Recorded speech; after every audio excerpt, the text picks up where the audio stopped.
So this is our number. Memorize it, then burn the paper. Always ask for Declan. He's your new boyfriend, that's your cover story. The idea of being forced to snoop and spy on your own flesh and blood in your own house and what that would be like felt like a very interesting, dramatic kind of world to be in. I lived through the history of that conflict from the 80s and 90s, and so certainly that was something I was familiar with as just in the news, as we all were. And it's very extraordinary and complicated and, dare I say it, dramatically interesting for a dramatist to now look at some of those stories. You press that button, half the world will come running. What's your name? Always ask for Declan. I mean your real name. It's better you don't know. If you make a mistake, I'm dead. Right.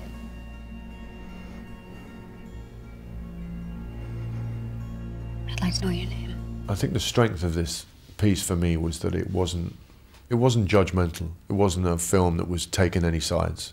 It was much more about, you know, a very difficult time and characters being put in very difficult situations.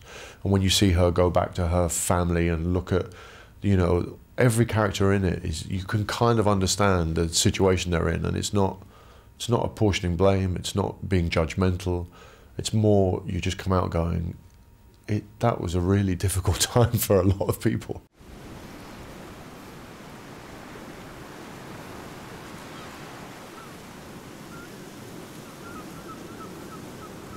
I got to take you out.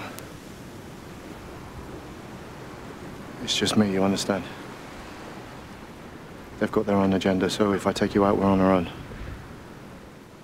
She's not had time to form as a person. I'm not sure she understands her own wants or desires or knows really who she is at all.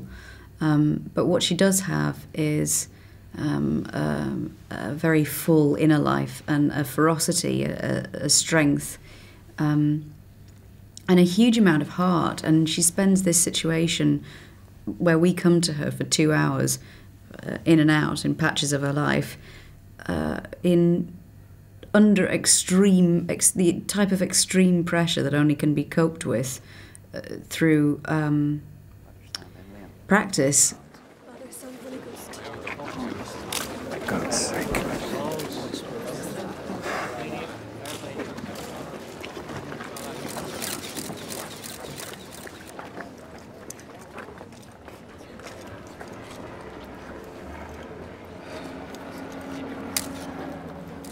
Liam, any comments, Mr. Hughes? Look over here, Liam.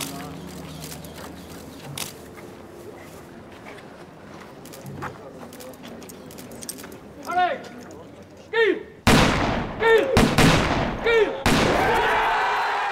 I think it's always an advantage when people have made documentaries because they're honing in or trying to hone in on something real. They're less interested in being manipulative or glossing over or sort of, you know, doing things for effect's sake. That, you know, and this film is very much about the environment. Is a huge part of it. The environment is the film. That's the biggest character in it. Is the situation and the place that these people are in. It's the situation that's fucked up, and then the people get affected by that. It's like Project Nim, actually, where the chimpanzee's behaving normally, but he's in a very, very strange situation. Let's not force that comparison too far.